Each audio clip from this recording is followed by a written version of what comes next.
अस्सलाम वालेकुम नाजरीन, आप देख रहे हैं संजू टीवी और मैं हूं आसिफ महमूद। नाजरीन, अमेरिका कई अरसे से इस कोशिश में है कि किस तरह इसराइल और सऊदी अरेबिया के माबैन ताल्लुकात बहाल कर सके।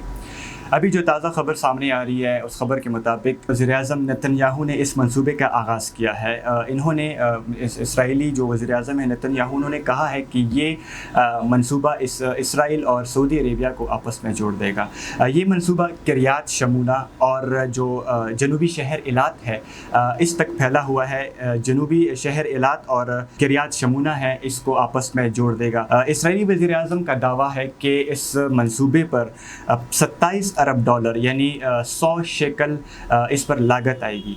ये 100 शेकल 100 बिलियन शेकल का मंसूबा है। इस मंसूबे के तहत मुल्क के शमाल और जुनूब एक हो जाएंगे। इस मंसूबे को नेतन्याहू ने एक इसराइल यानी वन इसराइल का नाम दिया है। इस मंसूबे का आगाज़ वन इसराइल के नाम से किया जा रहा है। नेतन्याहू ने मज़ीद कहा है कि इस रेलवे लाइन के ज़रिए इस रेलवे लाइन का जो ये मंसूबा है, इसको तौसी के बाद इसराइल और सऊदी अरेबिया आपस में जुड़ जाएंगे। इसराइल को सऊदी अरेबिया से ये मंसूबा मिला देगा।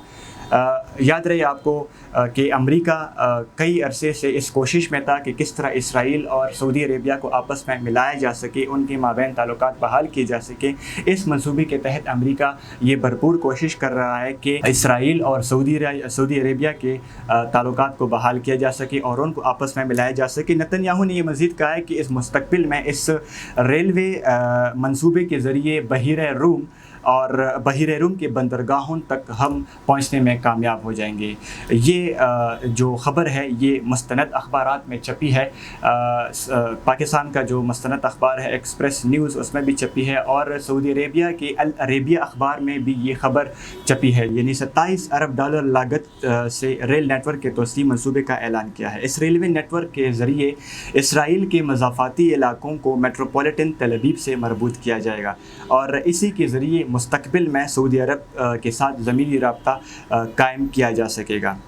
नेतन्याहू ने यह बात इसराइली काबीना के इतवार को हफ्तावार इजलास में कही है। उन्होंने इजलास के आगाज़ में इस आइनी बहरान को नज़रअंदाज किया जिसने मुल्क को गुज़िश्ता 7 माह से तातुल का शिकार कर रखा है, जिससे सयूनी रियासत की मईशत को धचका लगा है और उसकी जमहूरी सेहत पर मगरबी इत्तेहादियों के एतमाद को धचका लगा है। इसके बजाय इन्होंने वन इसराइल प्रोजेक्ट समेत बुनियादी ढांचे के इक़दाम के बारे में गुफ्तगू की है। उन्होंने मुल्क के कारोबारी और सरकारी मराकज़ तक ट्रेन के ज़रिए सफ़र के वक्त को 2 घंटे या उससे कम करने के लिए डिज़ाइन किया गया है। ये मंसूबा इसराइल और सऊदी अरेबिया को जोड़ने के लिए बनाया गया है। इस मंसूबे का आगाज़ इसराइल और सऊदी अरेबिया को एक करने के लिए इस मंसूबे का आगाज़ किया गया है, जो कि अमेरिका ने किया है। नाज़रीन, आपको याद है कि कुछ अर्सा पहले सऊदी अरेबिया और ईरान के माबैन ताल्लुकात बहाल होने जा रहे थे और उन्होंने दोनों ममालिक ने ताल्लुकात बहाल करने की कोशिश भरपूर की है और